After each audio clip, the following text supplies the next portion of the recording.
Hello and welcome to Storytime and Cooking with Forcy. Today we're using the Instant Pot to make chili with my sister Jillian. We call the dish Jilly's Chili.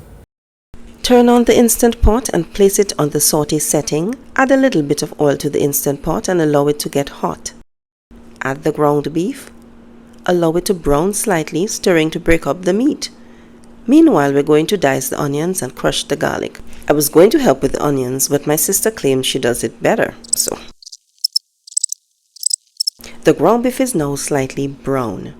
We're going to drain the excess water from the meat and pour it into a separate bowl. Add olive oil to the Instant Pot, followed by the onions and the garlic. Keep stirring continuously until the onions become translucent. It's starting to smell good. It's sizzling. Now let's add seasoned salt, black pepper, Italian seasoning, smoked paprika, cumin, cayenne pepper, and a bit of hot chili powder, which is our main ingredient, and stir to prevent sticking. Jill says, "Force, all these are going to bring out the flavor nicely." Pour in a can of beer.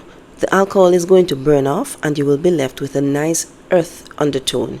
When you do this, ensure that you use a wooden spoon to scrape the bottom of the pan to prevent sticking.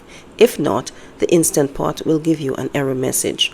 Add the tomato paste to the simmering pot and allow the liquid to thicken. Add a generous amount of cocoa powder and stir until well combined. Add the ground beef to the pot and mix it up to blend all the seasoning, followed by the beef broth. At this point, Jill looks at me and says, "Force, don't worry, all of it will come together." Add the beans, diced tomatoes and tomato sauce and leave the diced tomatoes at the top.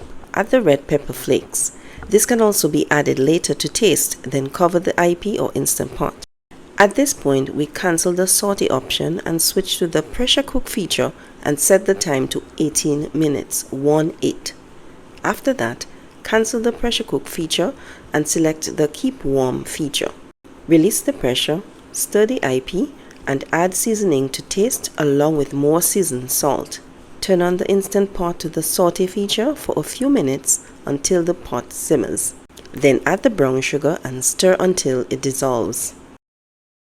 Voila! I present Jilly's Chili. Thanks for joining us on Storytime and Cooking with Forcy. Don't forget to like this video and subscribe to my channel.